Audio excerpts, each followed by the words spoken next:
long game is always to try and build loyal audiences and make yourself immune to whatever algorithmic whims the Silicon Valley tech pros come up with. Welcome to the I Need Coffee and Better Idea podcast, where we caffeinate your brain with the freshest takes in news media. Buckle up, because in the next 10 minutes of rapid fire insights, we will shake up your content game and leave your audience wanting more. Let's get right into it. Our first guest is our very good friend, Barry, over at Polemic Digital. He's an SEO expert with years of experience, and we're very happy to have you on. Welcome to the show. Thank you very much. It's Polemic Digital, by the way, so you might want to redo that intro. Okay, we're going to redo that intro. So we're going to start this off soft and give you a few minutes to describe who you are and what you do, and what sort of brought you into the space. It sort of happened to me by accident. Back in the late 90s, I built my own website as a total computer nerd that I was. I realized nobody was visiting it because nobody could find it. So then you start trying to find information about how to become findable on search engines. No, this is pre-Google. So we're talking about getting listed on the Yahoo directory, showing up in Alta Vista and stuff like that. And then professionally, I got a job working for an American company in 2005 as their international webmaster. Coolest job title I've ever had. And part of my remit there was traffic to the website. Social media was still very early stages, so it was primarily paid ads and SEO. And that's when I really started to get more interested in that particular discipline, the SEO discipline. And in 2007, that company sent me to a conference in New York called Search Engine Strategies. And at that stage, I had like a little bit of SEO knowledge. And that conference very quickly made me realize I knew absolutely nothing about SEO. But it was also the moment I was hooked. That for me was such an eye-opening moment where I thought, this is really cool stuff. I want to get better at this. So I really started to specialize in SEO. And then when I moved to Northern Ireland, one of my first jobs here was at the Belfast Telegraph as an in-house SEO specialist. And that was my first exposure to SEO for news websites. And then I went freelance in 2014. I got lucky that I got a few fairly high-profile news clients under my belt fairly quickly. And then I decided to just go all in on that particular niche. The rest is history, as they say. Great. I mean, that's quite the story. When you branched out on your own, though, what was the biggest problem that you saw? In 2016 was my first proper SEO project for a news publisher. It was the Sun newspaper in London, when they dropped the paywall and relaunched their website. And I think at that stage, they were already very aware of the need of good SEO, so I didn't have to sell it to them. It was more about how to build their website in the most optimized fashion so that they didn't have any technical obstacles for very rapid crawling and indexing of content. And they had all the right elements in place to allow their journalists to do the correct optimizations to articles. Things like crawl optimization and load speed tends to be common factors in pretty much every client that I work with. It's something that publishers don't necessarily always get wrong, but maybe don't realize how important those aspects are to have a very optimally crawlable and indexable website. Plus, of course, we know that user engagement signals play a big role in how Google evaluates websites, and having slow loading web pages with overlays and intrusive ads just don't really, send the correct signals. That makes sense.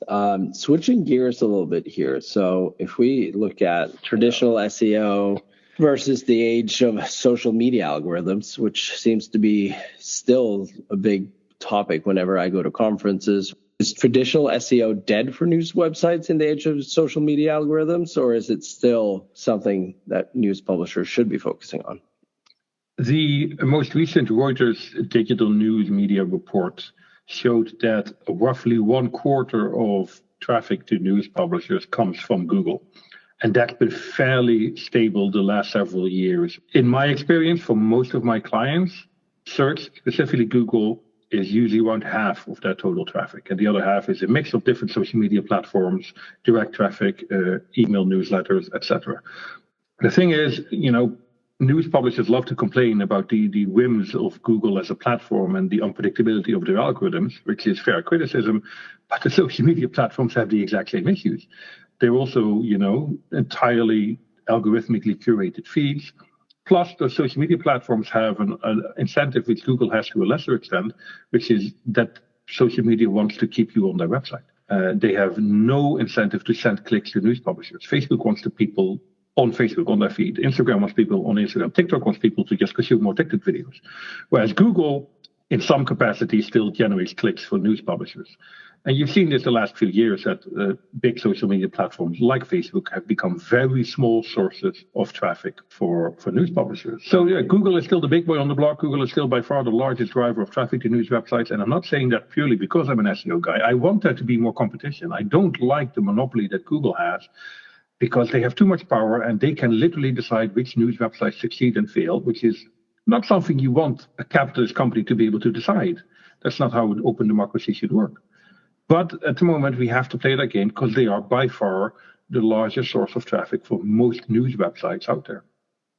Yeah, I keep noticing that as well. I also noticed I was browsing through some websites earlier today, and one of the, let's call it, bigger news outlets in the UK have this follow button for Facebook followers still on their front page.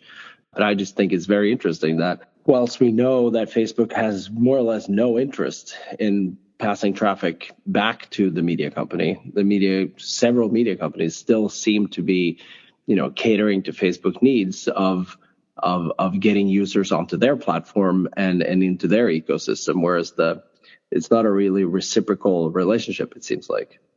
No, but I understand why they're doing it, because it's still, for some publishers, 10, 15, 20% or more of the traffic, if they play the game right, if they have the right sort of clickbaity type articles that perform well on Facebook. Serious news generally doesn't do well on Facebook, but news websites need to diversify traffic and need to try to maximize every channel, Facebook being one of them. So I don't blame them for still trying to cling on to that. It's diminishing returns.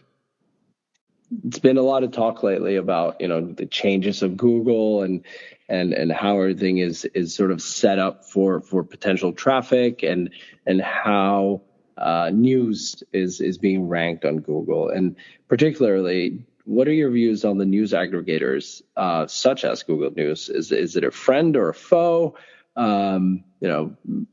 Particularly with regards to the SEO strategies for news sites. Every aggregator, be it Google News or Flipboard or Apple News, they are another intermediary.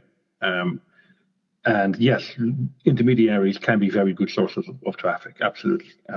But they're also not your own property. You're always reliant on that intermediary, whatever algorithms they use, whatever requirements they have to try and get traction and traffic. Plus, of course, the intermediary itself needs to get good user adoption.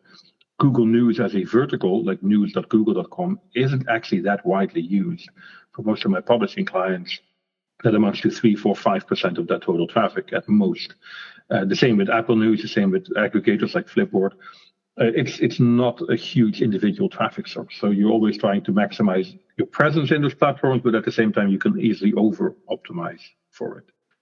I think they can be friends, absolutely, but like I said, as intermediaries, their core purpose is not necessarily your interest as a news publisher, but their own interest as a platform and keeping people on their platform. Facebook tried this as well with Facebook articles, which is based on the AMP standard to sort of show articles within the context of Facebook and keeping people on Facebook. They fortunately abandoned that particular standard. They just stopped being a news channel in the first place. But yeah, every new aggregator is both an opportunity and a risk. And if you can get good traffic and good revenue from those aggregators, great, by all means, go for it. But the long game is always to try and build loyal audiences and make yourself immune to whatever algorithmic whims the Silicon Valley tech pros come up with, so that no matter what happens, people will still visit your website directly and read your content directly, because that's the kind of news that they want to read, the kind of content they want to engage with. And that's also true for SEO, that's true for social media. Ideally, you don't rely too much on any one of those sources and have a loyal audience base that just likes your website and likes engaging with your website. That makes sense. And I think one of the topics that we were talking about earlier was also there is a potential for ruining a bit of journalistic integrity if you're catering too much to the Google algorithms. At least I've seen quite a lot of that. The same thing goes for, those clickbaity sort of front pages to get as much traffic into articles that turn out to be nothing what you actually were looking for in the first place. But on the topic of journalistic integrity, as it pertains to SEO, have you seen any, let's call it best practice and worst practice when it comes to that? I always tell my clients journalism should always come first. And you should not make an exception to that. I am not a fan of generating content specifically with the purpose of getting clicks from Google. But at the same time, I understand why publishers do it, because a lot of it is cheap traffic, and the traffic and revenue are directly correlated. For example, with ad impressions, you're going to try and maximize traffic, as simple as that. Now, that's not journalism, is it? It's not in any way meaningful reporting of news, but it's a really good source of traffic. So yes, of course, they do it. In recent years, Google has tried to signal to content producers that they don't want to report that sort of stuff. And Google has had specific algorithms that have tried to demote that content in search results, like, for example, the helpful content update, which hasn't been entirely successful. And I think probably more of a failure than a success, in that it's probably penalized legitimate news websites too heavily and spam websites not heavily enough. But it does sort of, show you the writing on the wall. You can't keep doing that sort of clickbait stuff, purely trying to generate traffic and hoping to get good results from that, if you're also doing serious journalism, because I think the negative quality signals you build up with the clickbait stuff will also impact on the potential traffic your serious journalism can generate. So I think news publishers need to make a decision what they want to be as a publisher. If they want to be that outlet that chases after every click and tries to get the lowest common denominator of traffic, or if they want to just be a specific news brand and do a specific type of news and build a loyal audience around that. And you can probably tell where my advice would lie. The clickbait stuff is just, it works until it doesn't. And when it stops working, it is incredibly painful and probably not recoverable. I agree. And most publishers going forward are going to have to lean on a subscription-based revenue model. And if you're leaning on a subscription-based revenue model, it makes very little sense to build a non-loyal reader group. Of course, there's always going to be a large chunk of users who are not going to be your typical loyal users. That's just the nature of the game.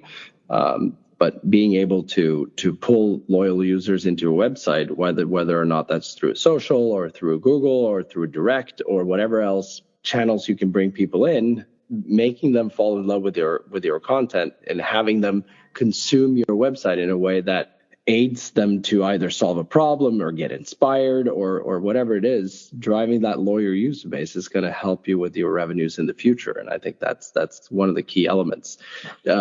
As it pertains to news in general, live news is something that we see coming up more and more as a topic for publishers, and it's becoming this increasing focus for them.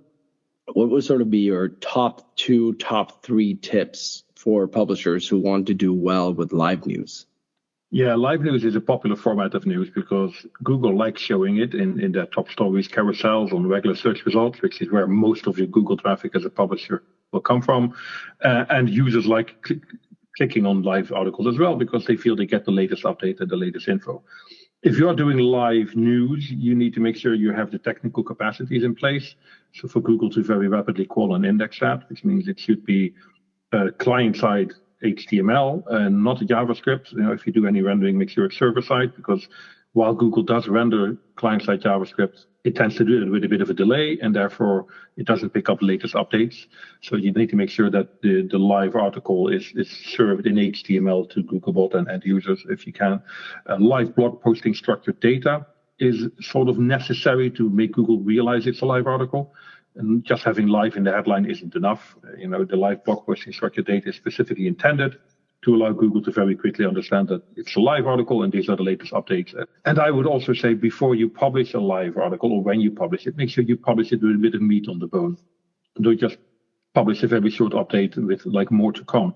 Make sure you have a couple of hundred words of content, maybe summarizing the news to that stage already, giving some background information, because when Google first crawls that article, it needs to be recognized as a valid, relevant news article, which means you have to have a bit of a body of content in there already before you then start reporting on the latest updates and the latest developments. So, put a bit of effort into that initial version of the live blog before you start padding it out with further updates. Well, thank you. That's very helpful. And I think a lot of publishers can learn from that. We at least have those conversations on a weekly basis. Thank you so much, Barry, for doing this podcast with us. We really appreciate your time. We really appreciate your knowledge about the space of this industry, and your insights is invaluable. And we're very much looking forward to having a chat with you again in the future. Sounds good to me. Thanks very much for having me.